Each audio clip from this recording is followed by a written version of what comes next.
ओम नमो भगवते वासुदेवाय।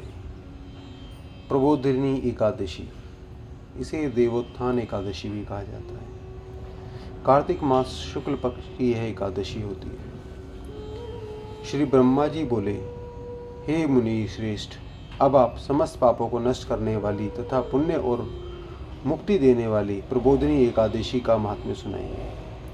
भागीरथी गंगा मनुष्य को तब तक ही फल देती है जब तक कि कार्तिक मास की प्रबोधिनी एकादशी नहीं आती। तीर्थ, नदी, समुद्र आदि तभी तक फल देते हैं जब तक कि प्रबोधिनी एकादशी नहीं आती। कार्तिक मास के शुक्ल पक्ष की प्रबोधिनी एकादशी के व्रत का फल 1,000,000 अश्वमेध यज्ञ, 100 राज्य सूर्य यज्ञ के फल के बराबर होता है। नारद जी ने पूछा, हे पिता, एक संध्या को भोजन करने से, रात्रि में भोजन करने से तथा पूरे दिन उपवास करने से क्या क्या फल मिलता है, उसे आप मुझे समझाइए।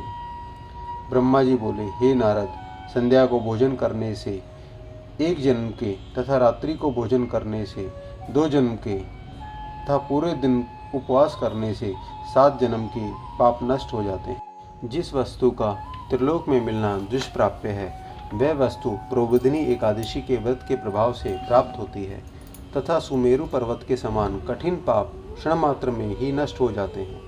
अनेकों पूर्व जन्म में किए हुए बुरे कर्मों को प्रबोधिनी एकादशी का व्रत क्षण भर में नष्ट कर देता है। जो मनुष्य अपने स्वभाव अनुसार इस प्रबोधिनी एकादशी का विधि पूर्वक व्रत करते हैं, उन्हें पुण्य फल प्राप्त होता है। हे मुनिवर, जो मनुष्य श्रद्धापूर्वक थोड़ा भी पुण्य करते हैं, उनका वह पुण्य पर्वत के समान अटल हो जाता है। जो मनुष्य अपने हृदय के अंदर ही ऐसा ध्यान करते हैं कि प्रबोधिनी एकादशी का व्रत करूंगा, उसके 100 जन्म के पाप नष्ट हो जाते हैं। जो मनुष्य प्रबोधिनी एकादशी को रात्रि में जागरण करते हैं, उनकी बीती हुई तथा आने वाली 10 पीढ़ियां विष्णु लोक में जाकर वास करती हैं और नरक में अनेकों दुख भोगते हुए पितृ विष्णु लोक में जाकर सुख भोगते हैं। ब्रह्म हत्या आदि महान पाप भी प्रबोधिनी एकादशी के दिन रात्रि जागरण से नष्ट होते हैं। समस्त तीर्थों में जाने तथा गो, स्वर्ण, भूमि आदि के दान का फल कार्तिक मास के शुक्ल पक्ष की प्रबोधिनी एकादशी के रात्रि जागरण के फल के बराबर होता है। इस संसार में उसी मनुष्य का जीवन सफल है जो प्रबोधिनी एकादशी के व्रत के द्वारा अपने कुल को पवित्र किया गया है। संसार में जितने भी तीर्थों की आशा की जा सकती है, वह सब प्रबोधिनी एकादशी का व्रत करने वाले के घर में रहते हैं। मनुष्य को समस्त कर्मों को त्यागते हुए भगवान की प्रसन्नता के लिए कार्तिक मास की प्रबोधिनी एकादशी का व्रत करना चाहिए। जो मनुष्य इस एकादशी के व्रत को करता है, वह धनवान, योगी, तपस्वी तथा इंद्रियों को जीतने वाला होता है, क्योंकि यह एकादशी भगवान विष्णु को अत्यंत प्रिय है। इसके व्रत के प्रभाव से कायिक और मानसिक पाप नष्ट हो जाते हैं। जो व्यक्ति इस एकादशी के दिन भगवान की प्राप्ति के लिए दान, तप, होम, यज्ञ आदि करते हैं, उन्हें अक्षय पुण्य मिलता है। प्रबोधिनी एकादशी के दिन भगवान की पूजा करने से बाल, यौवन और वृद्धावस्था के समस्त पाप नष्ट हो जाते हैं।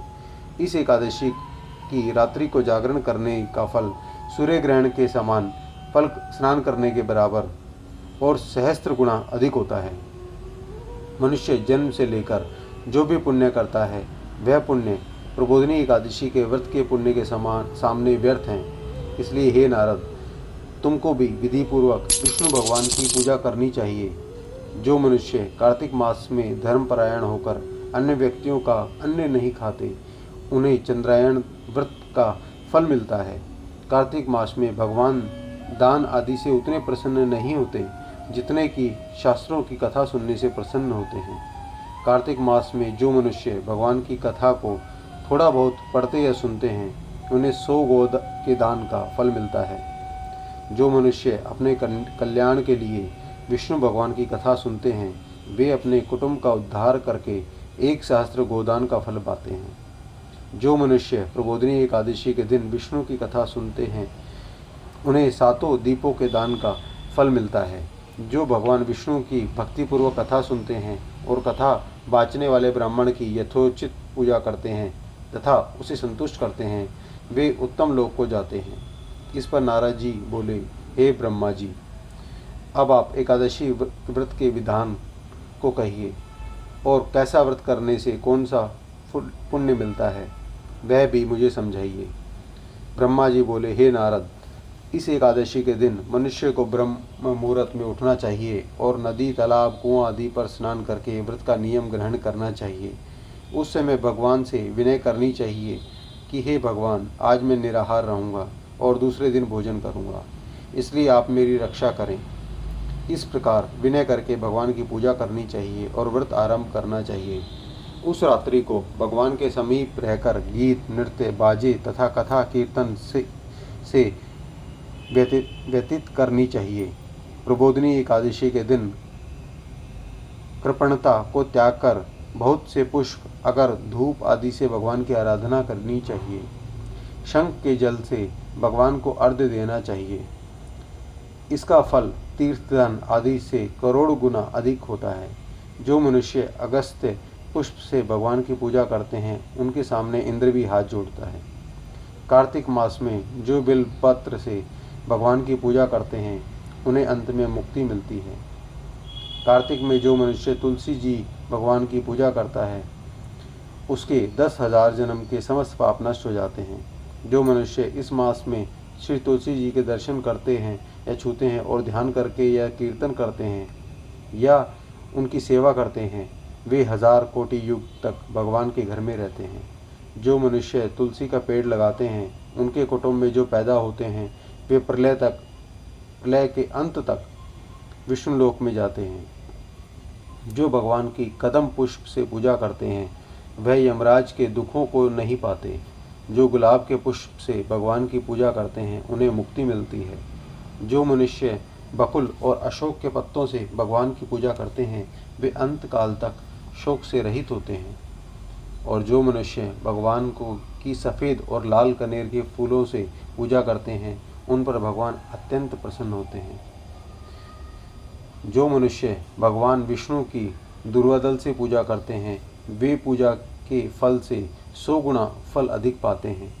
जो मनुष्य भगवान की शमी पत्र से पूजा करते हैं, वह भयानक यमराज के मार्ग को सरलता से पार कर जाते हैं। जो मनुष्य चंपक पुष्पक से भगवान विष्णु की पूजा करते हैं, वे आवागमन के चक्र से छूट जाते हैं। इस प्रकार रात्रि में भगवान की पूजा करके प्रातःकाल तक शुद्ध जल से नदी में स्नान करना चाहिए। स्नान करने के पश्चात भगवान की प्रार्थना करते हुए घर में आकर भगवान की पूजा करनी चाहिए। इसके बाद व्रत के लिए ब्राह्मणों को भोजन कराना चाहिए और दक्षिणा देकर मीठे वाक्यों द्वारा उनको विदा करना चाहिए। इसके उपरांत भोजन, गो और दक्षिणा से गुरु की पूजा करनी चाहिए। ब्राह्मणों को यथाशक्ति दक्षिणा देनी चाहिए। जिस ब्राह्मण को रात्रि में भोजन कराएं, उसे स्वर्ण सहित बैल दान करना चाहिए। जो मनुष्य फल की आशा करते हैं, उन्हें फल दान करना चाहिए। तेल की जगह घी और घी की जगह दूध और अन्न में चावल का दान करना चाहिए। जो मनुष्य इस व्रत में भूमि शयन करते हैं, उन्हें समस्त वस्तुओं सहित शय्यादान करना चाहिए। जो मौन धारण करते हैं, उन्हें स्वर्ण सहित तिल दान करनी चाहिए। जो मनुष्य नित्य प्रति देव मंदिरों में दीप जलाते हैं, उन्हें स्वर्ण या तांबे के दीपक को घी तथा बत्ती सहित दान करना चाहिए। जो मनुष्य चातुर्मास व्रत में किसी वस्तु को त्याग देते हैं, उन्हें उस दिन से पुनः ग्रहण करनी चाहिए। जो मनुष्य प्रबोधिनी एकादशी के दिन विधि पूर्वक व्रत करते हैं, उन्हें अनंत सुख मिलता है और अंत में स्वर्ग को जाते हैं। जो मनुष्य चातुर्मास व्रत को बिना किसी विघ्न के पूरा कर लेते हैं, उन्हें फिर दोबारा जन्म नहीं मिलता। जिन मनुष्यों का व्रत खंडित हो जाता है, वे नरक में जाते हैं। जो मनुष्य इस एकादशी के महात्म्य को सुनता व पढ़ता है, उसे अनेक गोदान का फल मिलता है। ओम नमो भगवते वासुदेवाय। ओम नमो भगवते वासुदेवाय। ओम नमो भगवते वासुदेवाय।